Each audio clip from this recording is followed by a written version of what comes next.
Dios les bendiga a todos mis amados hermanos, nuestros queridos invitados, bienvenidos. Y siempre estamos agradecidos con nuestro Dios que nos brinda la oportunidad de tener el privilegio de poder estar aquí enfrente de ustedes y en esta ocasión traer el mensaje que el Señor ha preparado para su iglesia en el día de hoy. Hoy estamos culminando ya en domingos, hablando así, el último que corresponde al mes de julio. Y durante este mes, el tema de las predicaciones que se han ofrecido en este púlpito a la iglesia siempre han tenido como tema esperanza. La esperanza es el motivador del cristiano. Todos como cristianos, desde aquel día que entregamos nuestra vida a Cristo, hemos puesto nuestra esperanza en Jesucristo. La Biblia nos habla acerca de la segunda venida de Cristo, pero también la Biblia nos habla de promesas y promesas magníficas que Dios nos da a través de Jesucristo para esta vida y para la porvenir. En este mundo nos estamos preparando precisamente para el encuentro glorioso con Jesucristo. Y a él nuestro hermano ha compartido la lectura bíblica que corresponde al sermón que vamos a compartir en esta mañana. Se encuentra, lo que vamos a estar trabajando esta mañana es en 2 de Pedro capítulo 3, todo el capítulo. Obviamente vamos a entresacar, todo es importante, pero vamos a darle énfasis a aquellos valores, a aquellas palabras, a aquella exhortación que es tan importante para que no perdamos nuestra esperanza. Dice el apóstol Pedro en su primera carta, en el capítulo 1, dice: esperanza viva, incontaminable e inmarcesible. Esa es la esperanza que tenemos. Habla acerca también de la fe y son valores que nos ayudan como cristianos para que de esa manera podamos desarrollar nuestra relación con Dios por medio de Jesucristo mientras estemos peregrinando por esta vida. El tema de esta mañana tiene como título El Día del Señor. Y estamos hablando en esta ocasión de algo escatológico, porque sabemos que el día del Señor es el primer día de la semana. Encontramos en Hechos capítulo 20, versículo 7, que los discípulos se reunían el primer día de la semana para partir el pan. Y en el capítulo 1 y en el de Apocalipsis, en el capítulo 1 y en el versículo 13, leemos que Juan el apóstol estaba en la isla de Patmos en el día del Señor y es cuando él recibió la revelación. Entonces, hoy vamos a estar viendo en el aspecto escatológico, o sea, en el fin de los tiempos. Primeramente, algo que tenemos que estar conscientes es que como cristianos debemos estar viviendo precisamente como hijos de Dios. Los valores que aprendemos en la Escritura los debemos de estar practicando de manera continua y preparándonos, porque no sabemos cuándo vendrá nuestro Señor Jesucristo. Leemos en la Escritura que Él mismo dice que vendrá como ladrón en la noche. Y todos sabemos que cuando han sucedido eventos así, porque hemos sabido por los medios de comunicación que ha habido asaltos y todo eso, no avisan quienes van a cometer estos eventos, no avisan. Es algo de improviso, es algo que sucede de manera que no avisan ellos que van a hacer algo así. Obviamente en la Biblia Dios mismo no dice el día ni la hora, pero nos da señales, nos mantiene alertas para que de esa manera nosotros podamos estar viendo los tiempos y sabiendo que cada día que pasa el tiempo está cerca. Así es que entonces nosotros como cristianos que tenemos esta esperanza de la segunda venida de nuestro Señor Jesucristo, la exhortación es de que vivamos como cristianos de los últimos días. En la lectura que se acaba de llevar a cabo, dice que en los postreros días, y los postreros días nosotros sabemos que dieron inicio desde el momento en que nuestro Señor Jesucristo ascendió al cielo. Desde ese tiempo hasta que Cristo venga por segunda vez, son los postreros días. El apóstol Pedro, al introducir en este capítulo 3, el apóstol Pedro está hablando y diciendo que esta es la segunda carta que él está escribiendo a los dispersos, a ellos que ya han sido dispersados. Recordemos que esta segunda carta fue escrita más o menos cerca del año 67, ya poco antes de la muerte, del martirio del apóstol Pedro. Entonces él está escribiendo a los cristianos, ¿verdad?, que han sido esparcidos, a los cristianos en diferentes partes del mundo conocido en aquel tiempo, y en la actualidad a los cristianos que estamos en todas partes. Y él está diciendo que es necesario, él escribe porque la intención de ese escrito, de ese capítulo 3, es que hagamos memoria. Algo que es importante y que en la escuela nos enseñan es de que si nosotros memorizamos, entonces es más probable que podamos pasar exámenes. Es más probable que sigamos adelante en nuestra preparación académica.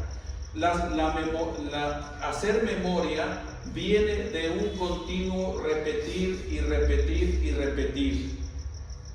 El pueblo de Dios, en el Antiguo Testamento, el pueblo de Dios, Israel, cuando salieron de la esclavitud de Egipto y Dios les dio sus mandamientos, decretos, estatutos, preceptos y todo aquello que Dios quería que Israel tuviera siempre presente para tener una adecuada relación con Dios, Él encargó que los padres deberían de estar repitiendo a los hijos, de tal manera que los hijos no olvidaran cómo es que Dios había sacado a su pueblo de la esclavitud de Egipto. Y entonces cada padre de familia tenía que repetir, repetir y repetir con el propósito de que los hijos tuvieran memoria de los eventos que habían acontecido y cómo en el presente tenían libertades. El apóstol Pedro escribe su segunda carta, este capítulo 3, y está haciendo referencia a que es la segunda carta y que dice el apóstol Pedro que para que esto se hace para que tengamos memoria de las palabras que antes han sido dichas. El tener memoria quiere decir que tendremos siempre presente aquello que Dios quiere que nosotros tengamos presente para vivir la vida que Él quiere que vivamos. Entonces es muy importante el tener memoria, es bien importante la exhortación y sobre todo dirigida a las limpias conciencias, porque son las que están más atentas y más dispuestas a adquirir mayor conocimiento, para que en base al conocimiento mayor que van teniendo o que vamos teniendo acerca de lo que Dios quiere que hagamos, de esa manera nos desarrollemos espiritualmente, crezcamos, permanezcamos fieles y firmes en esta fe que es en Jesucristo. Así es que es bien importante entonces recordar, los versículos 1 y 2 de este capítulo hacen énfasis en ese sentido, porque de esa manera tendremos presente cuál es la voluntad de Dios. Memorizar, recordar. Todo eso se adquiere en base al estudio continuo de la palabra de Dios. en cuanto más tiempo yo paso estudiando la Biblia, en cuanto más tiempo yo paso atendiendo estudios bíblicos, en cuanto más tiempo yo paso inmerso en la palabra de Dios, el conocimiento viene a mi vida. Y cuanto más conocimiento yo tenga, más memoria voy a tener acerca de los preceptos que Dios quiere que yo tenga presentes para vivir por ellos.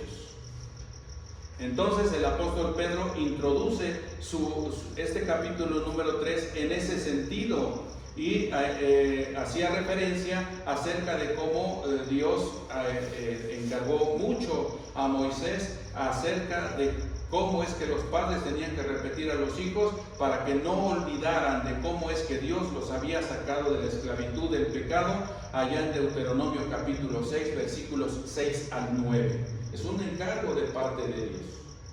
Y el mismo encargo de parte de Dios viene también a nosotros. El apóstol Pedro en esta misma segunda carta y en el capítulo 1 y a partir del versículo número 12, el apóstol Pedro tiene estas palabras, dice: por esto yo no dejaré de recordarles siempre estas cosas, aunque ustedes las sepan y estén confirmados en la verdad presente. Pues tengo por justo, en tanto que estoy en este cuerpo, el despertaros con amonestación, sabiendo que en breve debo abandonar el cuerpo, como nuestro Señor Jesucristo me ha declarado. También yo procuraré con diligencia que después de mi partida, vosotros podáis en todo momento tener memoria de estas cosas.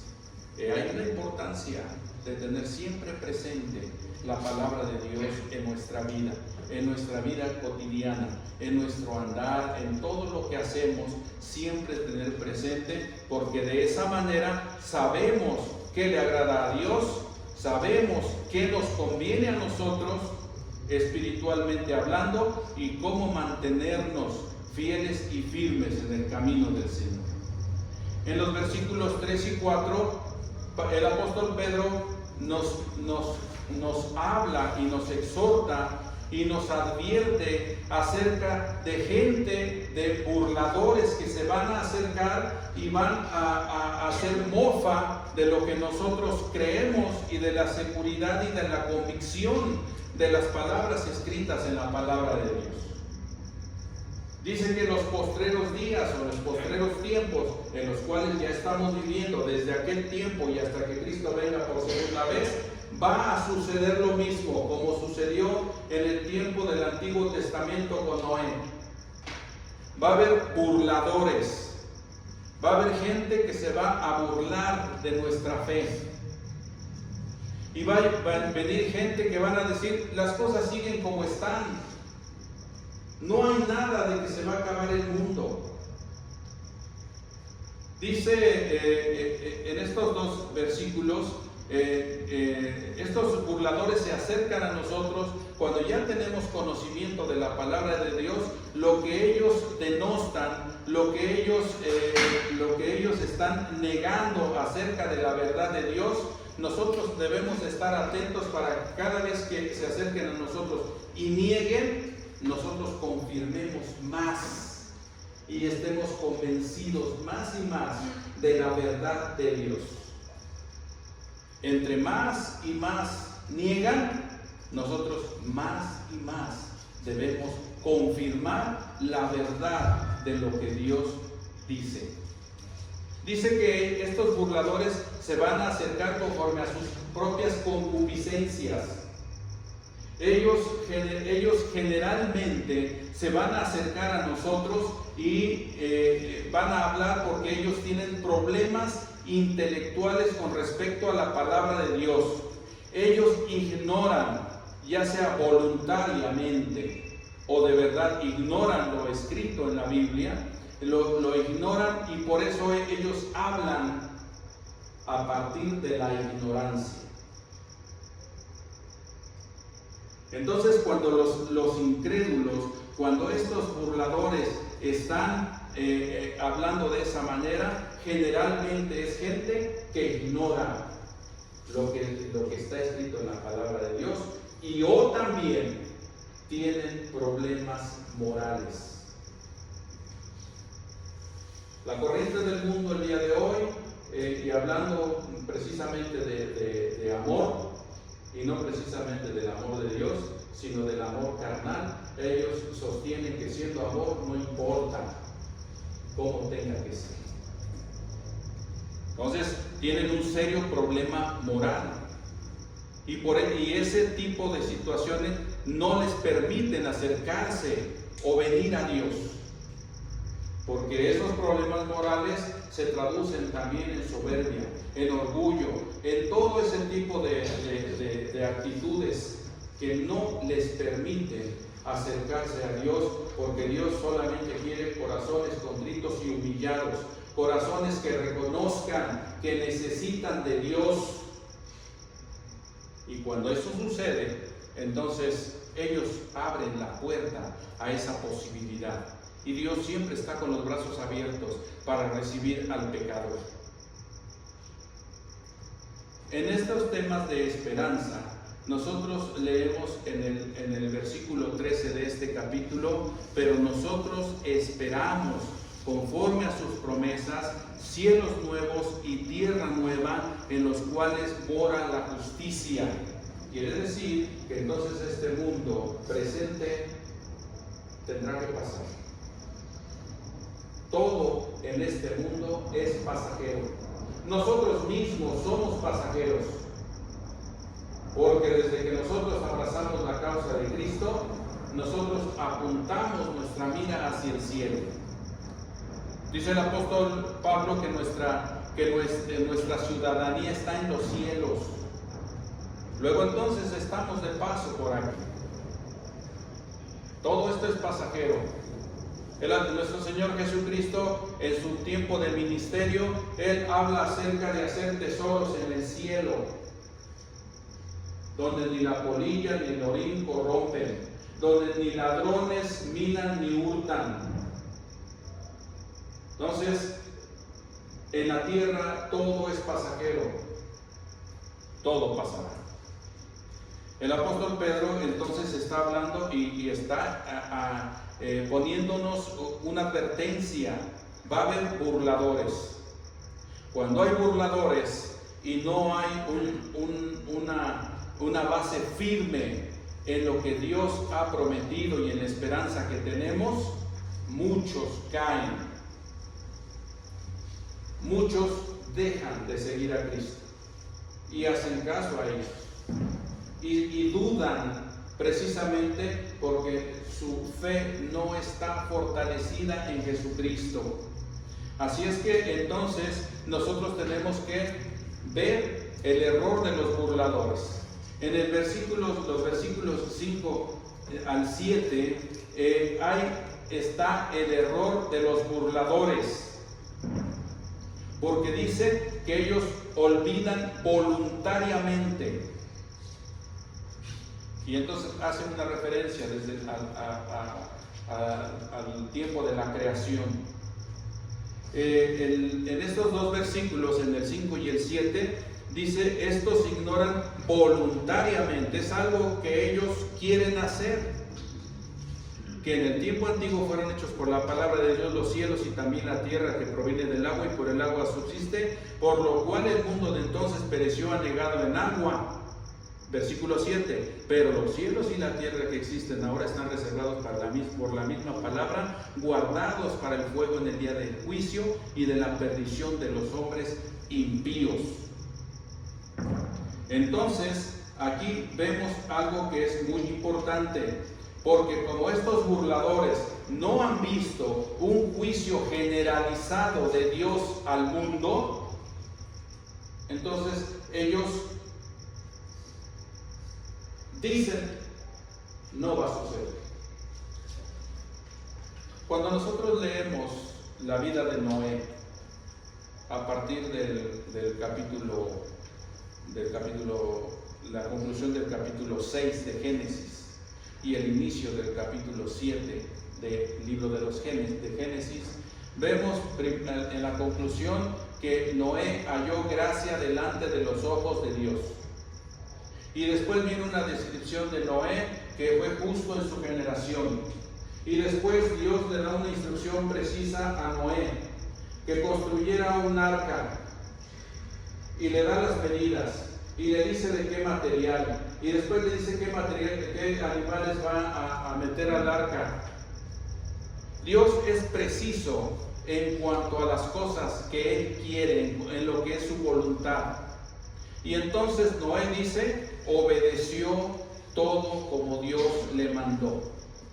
Dios dio una gracia de 120 años para que aquella gente se arrepintiera. Pero cuando leemos que solamente 8 fueron salvos en el arca, Noé, su esposa, Sem, Cam y Jafet, sus hijos, y las esposas de sus hijos. 8 personas nada más de esa generación fueron salvos. Y todos los demás no creyeron. Y todo ese tiempo Noé y su familia pasaron hablando con la gente, diciéndoles lo que iba a suceder. Pero la gente no creyó.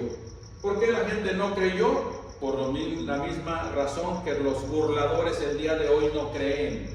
Porque no habían visto algo como un diluvio, como agua que iba a caer de arriba para abajo y que iba a inundar y que toda carne iba a perecer.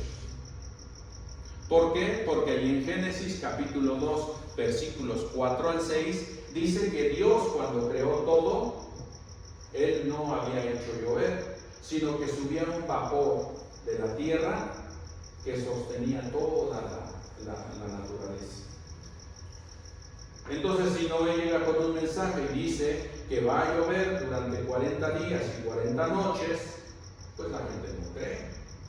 Como en el día de hoy, cuando nosotros compartimos la palabra de Dios y les hablamos acerca de estos eventos que sucederán, ¿verdad? Obviamente enfatizamos primeramente en el amor de Dios, en la paciencia de Dios para salvación de la humanidad. Y que viniendo a Cristo ellos van a gozar de paz, ellos van a tener ahora sí seguridad en esta vida y en el porvenir. Ese es el énfasis. O sea, no llegamos con un mensaje de terror, un mensaje para meterles miedo, para que con el miedo que tienen vengan a Cristo, como sucedía en el tiempo de Constantino cuando oficializó el cristianismo. Ahora todo aquel que no se hiciera cristiano, pues iba a ser perseguido. Pues la gente tuvo mucho terror y entonces venían y se traían sus costumbres, sus tradiciones, todo se lo traían y vino la mezcla que conocemos como romanismo. La gente viene por otras motivaciones, pero la motivación verdadera por la cual la gente tiene que venir a Cristo es porque en Él va a encontrar paz, confianza, seguridad, una vida diferente, un cambio radical de vida y obviamente beneficios, muchos beneficios. La Biblia nos enseña beneficios para esta vida y para el porvenir. Sí, va a haber tribulaciones, va a haber aflicciones, sí las va a haber. Pero Jesús prometió, en el mundo tendréis tribulación, pero confiad, yo he vencido el mundo. Entonces tenemos esa confianza y en esa seguridad caminamos. Nuestra esperanza está firme. Y entonces avanzamos con seguridad por esta vida donde hay tanta inseguridad, donde hay tantos problemas, donde hay tantas situaciones que los medios de comunicación nos repiten vez tras vez, vez tras vez, vez tras vez. Y si uno no está firme en el camino del Señor, pues uno se desanima. Y lo más probable es que, como muchos lo han hecho, se aparten y no sigan a Jesús. Así es que entonces la generación de aquel tiempo no habían visto llover porque subía un vapor que sostenía toda la vegetación. Pero finalmente Dios cumplió lo que prometió. Y cuando llegó el momento, Dios cerró el arca. Cuando Dios cierra, nadie puede abrir. Y cuando Dios abre, nadie puede cerrar. Entonces Dios cerró la puerta del arca no había más oportunidad. Seguramente cuando empezó a llover, la gente creyó que era cierto. Y seguramente corrieron a la puerta del arca. Si Noé hubiera cerrado la puerta, seguramente Noé hubiera abierto. Pero Dios cerró y no había tiempo más. Los burladores creen que como no ha sucedido algo que ellos hayan visto, no sucederá. Sodoma y Gomorra, en el capítulo 19 de Génesis, fueron destruidos por su pecado. Y aunque Abraham intercedió, Señor, quizás haya unos 20 justos ahí, 50 justos, destruir la ciudad. Si hay 50 justos, no voy a destruir la ciudad. Quizás 30, no destruyo la ciudad si hay 30 justos. Quizás habrá 20, 10, 5. No había ni un justo, porque aún Lot no era de Sodoma. Él se había separado de Abraham, su tío, y había hecho sus tiendas y había llegado hasta aquel lugar, en la planicie que daba aquellas tierras. Y entonces, cuando vino el castigo sobre Sodoma y Gomorra, Dios había prometido que iba a suceder por causa de su pecado. Vino, lo leemos en el capítulo 19 de Génesis. Por eso he ahí la importancia de recordar, de hacer memoria. Porque si Dios prometió, sucedió. Dios promete que va a suceder lo que leemos en el capítulo 3 de Segunda de Pedro. Es seguro que sucederá. Nada más no sabemos el día ni la hora. Pero entonces se nos exhorta a estar preparados, a estar listos, a estar atentos. Si aún algunos no se han convertido, es el tiempo. Y la invitación de Dios siempre está abierta. Cuando Cristo venga por segunda vez, el tiempo no será más. No habrá más oportunidad. Por eso, vez tras vez leemos la invitación en la Escritura. Si oyereis hoy su voz, no endurezcáis vuestros corazones. Hoy es el día de la salvación. Así es que entonces los burladores, como no ha sucedido un evento que ellos hayan visto, entonces ellos sostienen que no sucederá. Pero como nosotros estamos sabidos de que hubo eventos que cuando Dios prometió que iban a suceder por causa de pecado, por X o diversas situaciones, y sucedieron, entonces nosotros creemos que sucederá. Nuestro mismo Señor Jesucristo, en el capítulo 24 de Mateo, habla acerca de las cosas que sucederán cuando sea la segunda venida de Él. Entonces tenemos toda la información. Entonces, ¿qué es lo que tenemos que hacer? Pasar tiempo estudiando la Biblia, pasar tiempo leyendo, pasar tiempo meditando, pasar tiempo orando. Y de esa manera tenemos siempre presentes las palabras que el apóstol Pedro dice que lo hace para amonestarnos y para exhortarnos y para que tengamos nuestra limpia conciencia siempre preparada para esos momentos en los cuales sucederá lo que Dios ha prometido. Entonces, estos burladores generalmente dicen que Dios es bueno. No puedo concebir que un Dios de amor vaya a castigar a la humanidad. Pero pasan por alto uno de los atributos naturales de Dios. Dios es justo. Y en su justicia, Dios dará a cada uno lo que le corresponde. Hoy es el tiempo de la gracia. Y la gracia es sobreabunda. Se derrama para el que quiera.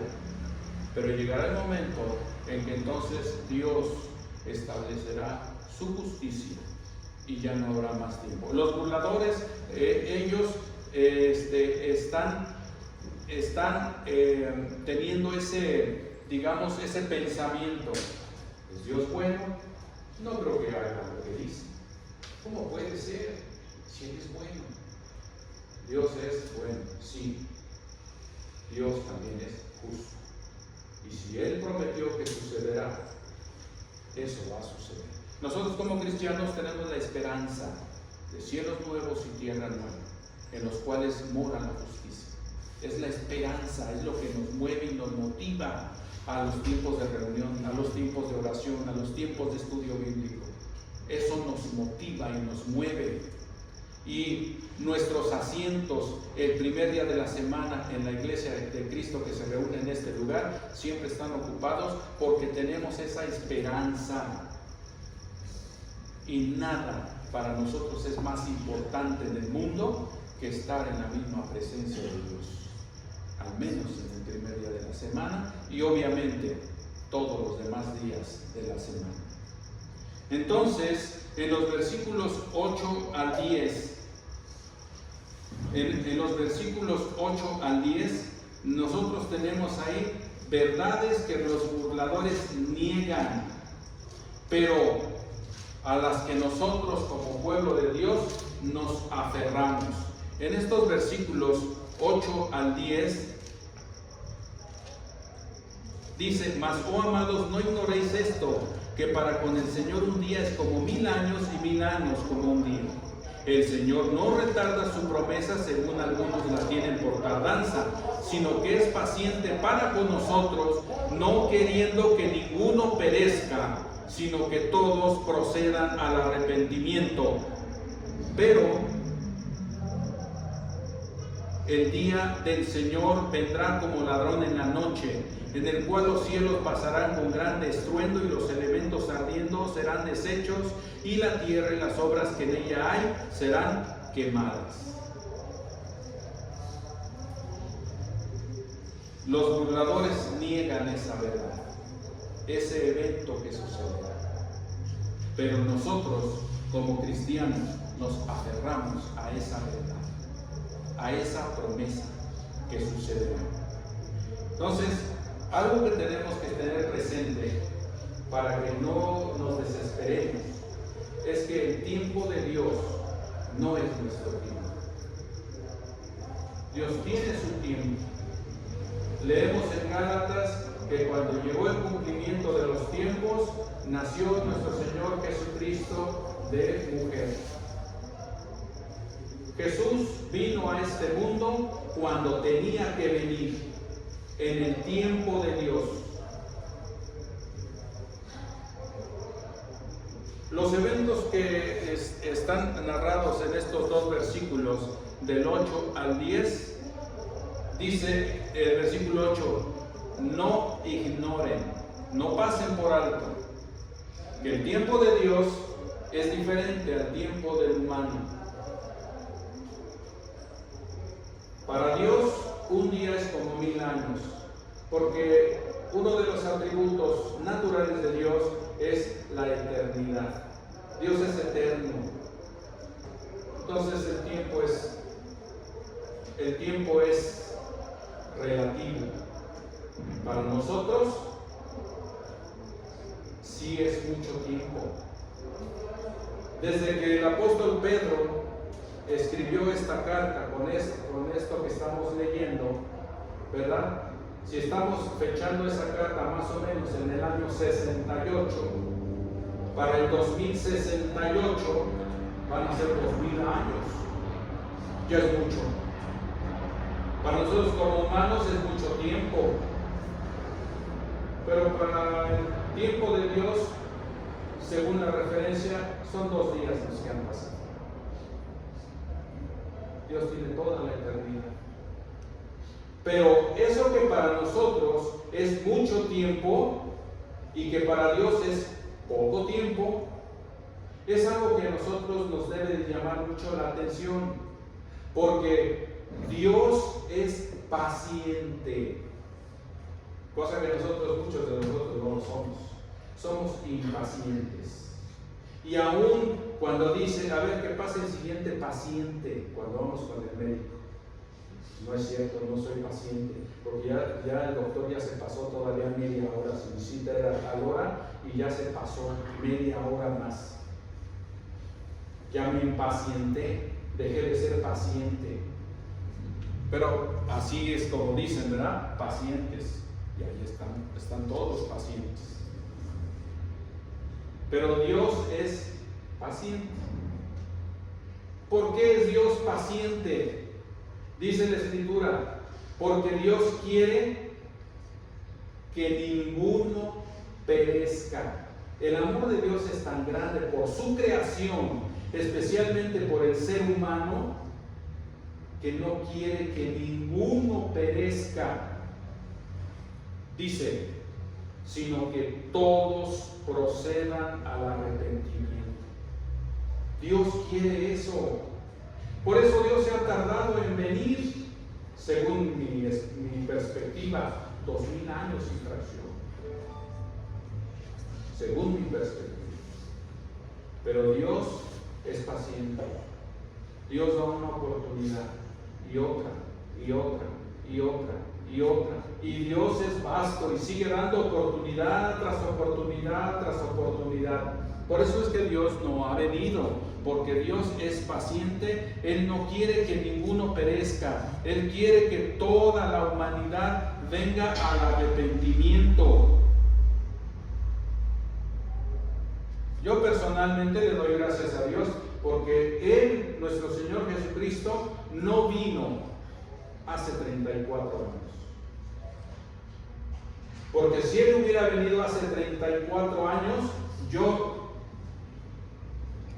no hubiera sido salvo. Algunos de ustedes le dan gracias a Dios porque no vino hace un año y ahora ya entregó su vida a Cristo. Ahora es una nueva criatura. Todo el pasado ha sido borrado. Ahora hay una nueva perspectiva. Algunos le dan gracias a Dios porque no vino hace 10 años, 5, 50 años.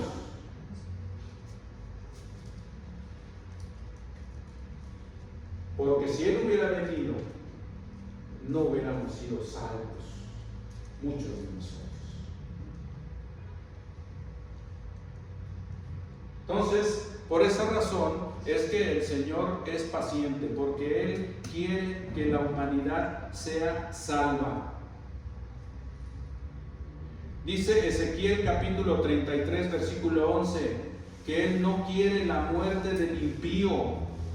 Dice, volveos, volveos de vuestros malos caminos. Dios no quiere la muerte del impío. Dios quiere la salvación de toda la humanidad. Entonces, por eso, estos versículos cobran relevancia. Los versículos 8 al 10 de esta segunda carta del apóstol Pedro, en su capítulo 3, cobran relevancia. Porque he ahí el amor de Dios. Es paciente. Y por esa razón, Jesús no ha venido por segunda vez. Una vez que nuestro Señor Jesucristo venga por segunda vez, no habrá más tiempo para el arrepentimiento. Entonces, la exhortación en los versículos 11 al 13, entonces es que debemos vivir de manera santa y piadosa, en anticipación a la seguridad de cielos nuevos y tierra nueva. Entonces, como cristianos, sabemos que hay esa promesa.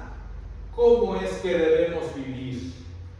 Dice el apóstol Pedro, puesto que todas estas cosas han de ser deshechas, ¿cómo no debéis vosotros andar en santa y piadosa manera de vivir, esperando y apresurándoos para la venida del día de Dios, en el cual los cielos encendiéndose serán deshechos y los elementos siendo quemados se fundirán? Pero nosotros esperamos, según sus promesas, cielos nuevos y tierra nueva, en los cuales mora la justicia. Entonces, como conocemos esas verdades, como conocemos que sucederá eso, porque Dios no es hombre para que mienta, ni hijo de hombre para que se arrepienta. Leemos en el libro de Números. Dios va a cumplir. Entonces, lo sabemos. ¿Cómo es que debe ser nuestra vida? Nuestro Señor Jesucristo en su ministerio dice: buscad primeramente el reino de Dios y su justicia, y todo lo demás os será dado por añadidura. Cuando se está hablando acerca del afán y de la ansiedad, ¿qué comeremos o qué beberemos, qué vestiremos? Dice Jesús: no se afanen por eso. Ustedes busquen primeramente el reino de Dios y su justicia, y todo lo demás os será dado por añadidura. Son palabras de nuestro Señor Jesucristo. Luego entonces son palabras que se cumplen en la medida que nosotros le creemos a Jesús. Solo así. Entonces le creemos a Jesús, y entonces, para que esos eventos que se van a suceder, como está escrito aquí, dice que entonces nosotros debemos vivir como esto va a suceder. Entonces debemos andar en santa y piadosa manera de vivir. Primeramente, buscando el reino de Dios y su justicia. Eso es fundamental, eso es prioridad. En el capítulo 21 de Apocalipsis también leemos esa promesa de cielos nuevos y tierra nueva. Con el apóstol Juan en la revelación, él ve después del juicio final cielos nuevos y tierra nueva. Nosotros podemos, dice aquí,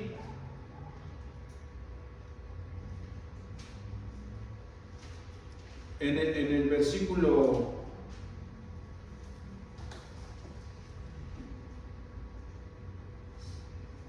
por aquí leí acerca de que debemos de andar apresurándonos, algo así leí por aquí.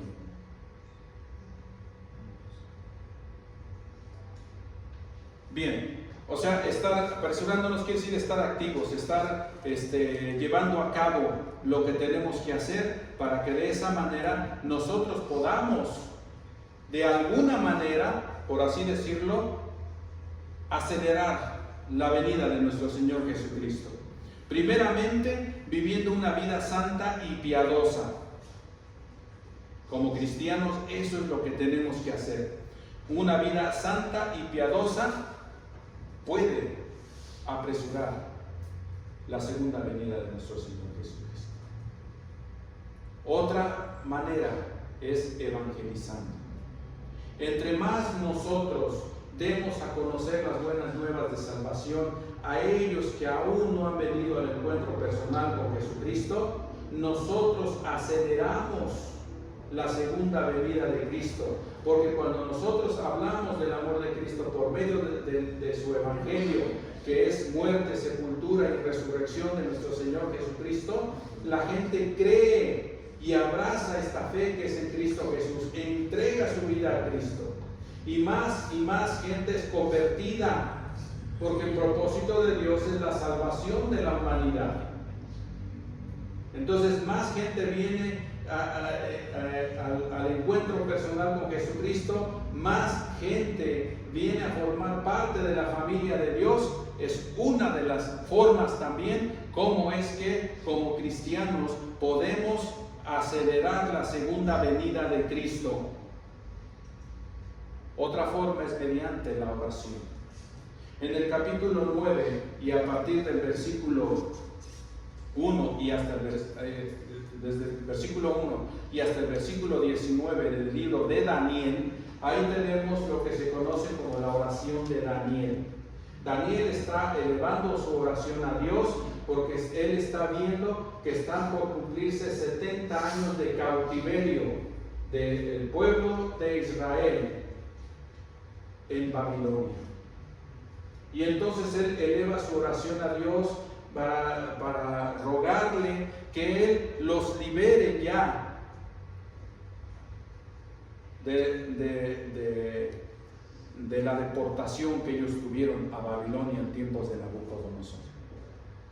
Entonces, a través de la oración, Dios obró y Ciro, rey de Persia, entró a conquistar Babilonia, y por medio de esa conquista dio la oportunidad de que regresaran Zorobabel, Esdras, Nehemías, a reconstruir los muros de Jerusalén y el templo de Jerusalén.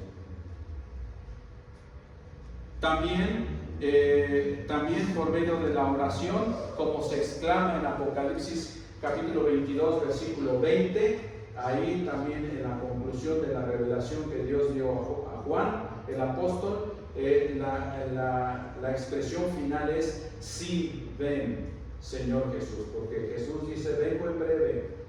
Y entonces termina el libro con: sí, ven, Señor Jesús.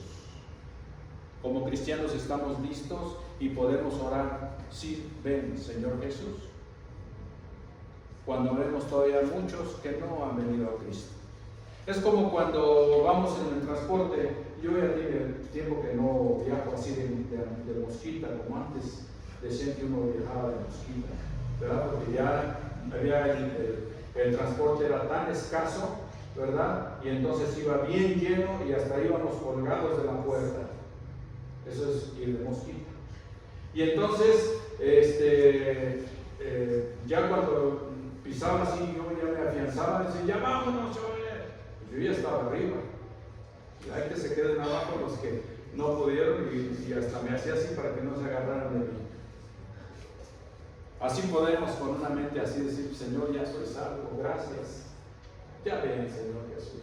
Los demás no son salvos, ni modo, pero yo ya. Nuestra mentalidad no debe de ser así. La misma mentalidad de Dios. No quiere la perdición de los pecadores. Por eso tarda tanto en venir. Nosotros podemos a través de la oración, nosotros podemos a través de la evangelización, nosotros podemos a través de vivir vidas santas y piadosas acelerar la segunda venida de nuestro Señor Jesucristo. Así es que entonces en los versículos 14 y la primera parte del versículo 15 hay una exhortación que nos debemos mantener diligentes. Diligente es diferente a negligente.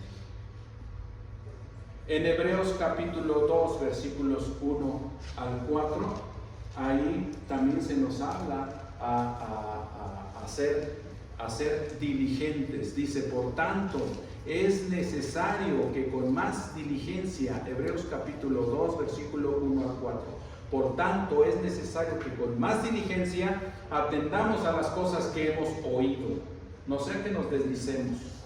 Porque si la palabra dicha por medio de los ángeles fue firme y toda transgresión y desobediencia recibió justa retribución, ¿cómo escaparemos nosotros si descuidamos una salvación tan grande?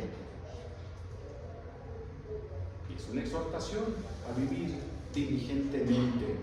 Entonces dice que debemos mantenernos diligentes y no despreciemos la paciencia de Dios. Dice que debemos de estar sin mancha e irreprensibles delante de Dios. En estos dos versículos: sin mancha e irreprensibles delante de Dios y en paz entre nosotros. Esas son las conductas que debemos de tener para con Dios y entre nosotros, en paz. De esa manera, entonces nosotros podremos estarnos preparando para la segunda venida del Señor o el día del Señor, como es el que también se le conoce escatológicamente hablando.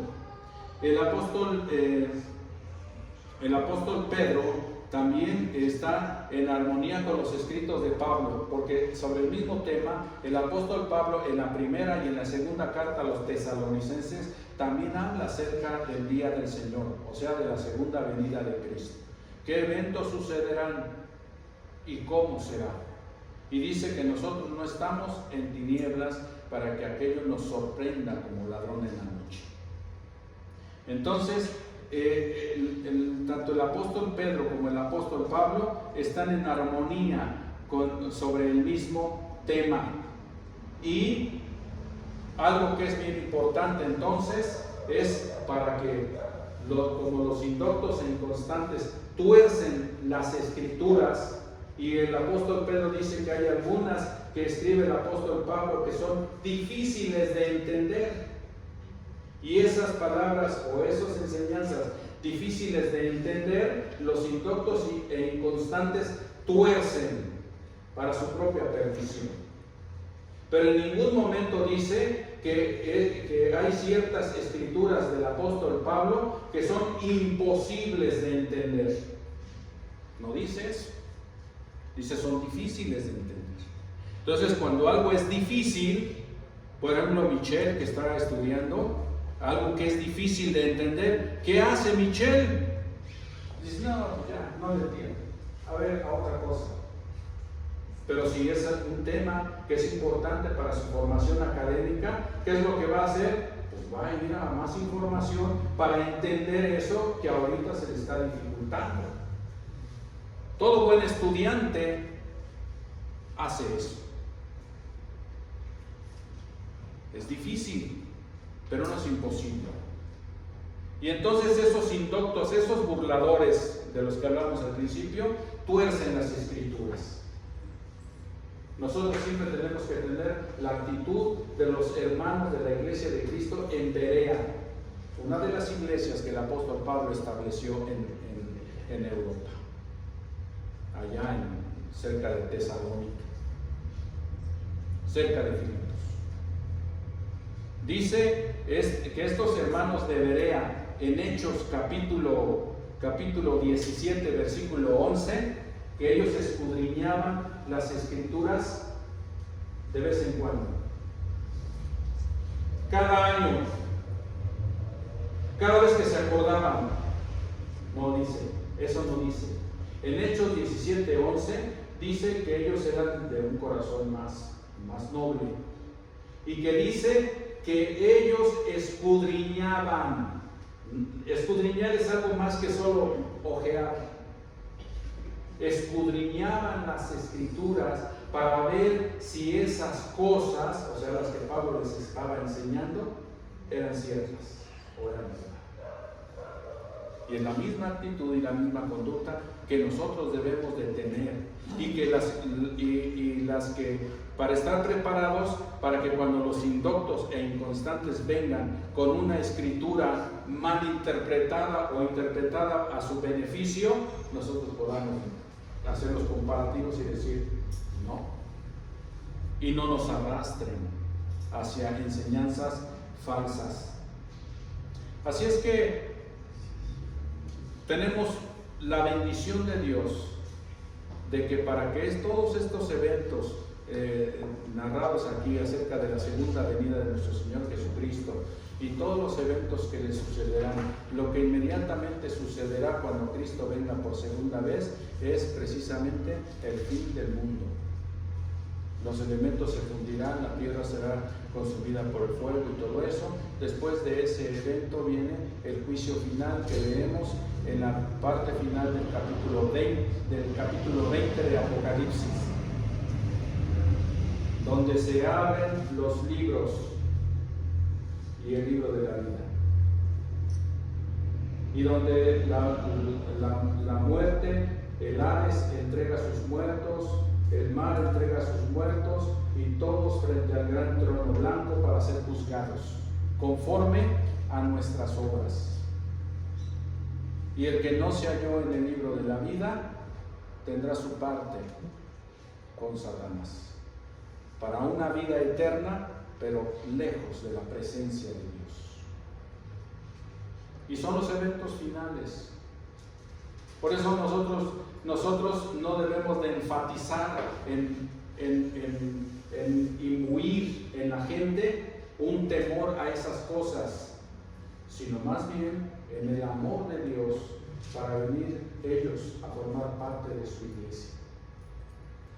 Jesús dice: no teman al que puede matar el cuerpo, más bien teman al que puede matar el alma y el cuerpo en el infierno. Así es que, a manera de conclusión, versículos 17 y 18, nosotros sabemos de antemano todas estas cosas. Eso es maravilloso. Porque cuando vienen grandes devaluaciones y demás, hay mucha gente que de antemano sabe, ahora una devaluación, compra dólares, compra oro. Y como ya saben que va a suceder eso, pues compran, ¿verdad?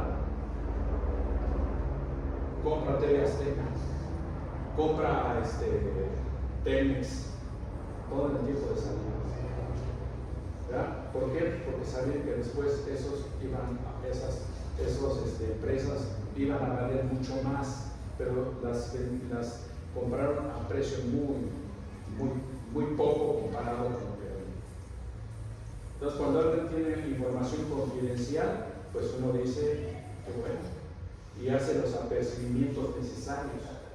Nosotros sabemos todas estas cosas que sucederán. Entonces tenemos que estar viviendo santa, piadosamente, en una manera santa, en una manera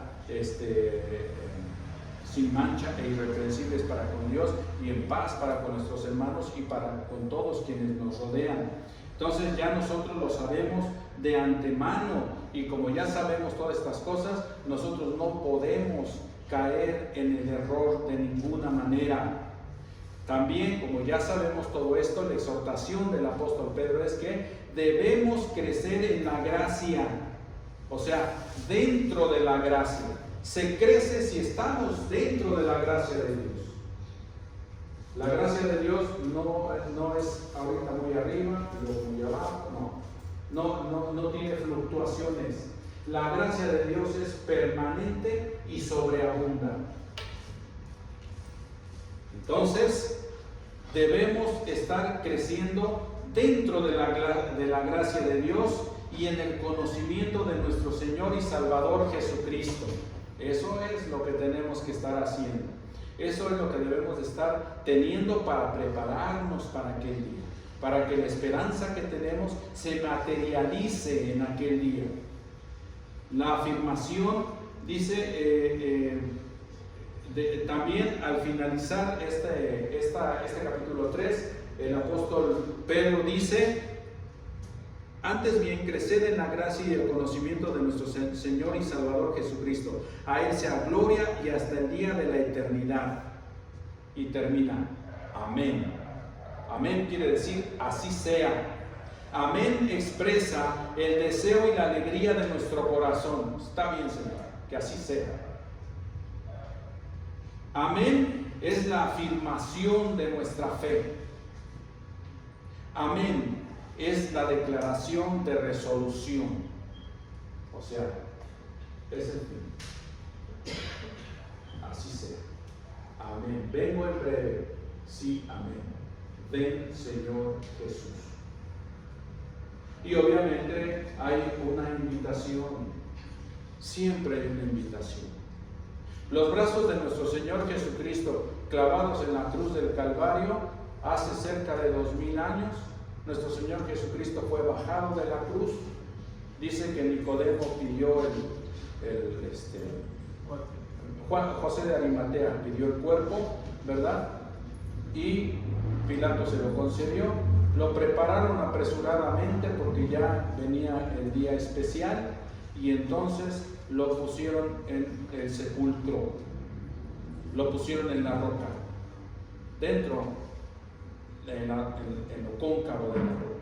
Hicieron rodar una gran piedra, pusieron el sello de Pilato, pusieron una guardia para que Jesús no se escapara, por sí, para que no se robaran el cuerpo, y pusieron cualquier cosa de obstáculo para evitar la gloriosa resurrección de nuestro Señor Jesucristo.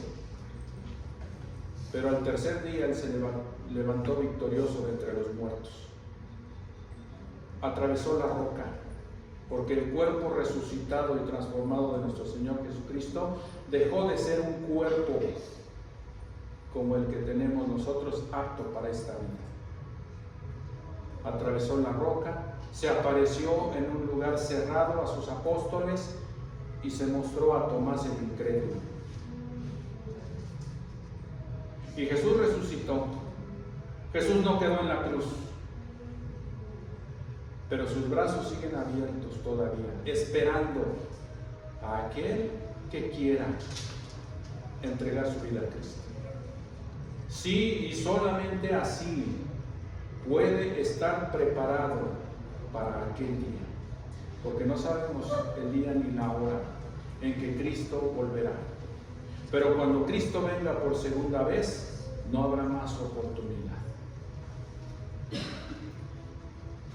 Entonces hay oportunidad, hay una invitación. Decíamos, cuando hemos tenido la oportunidad,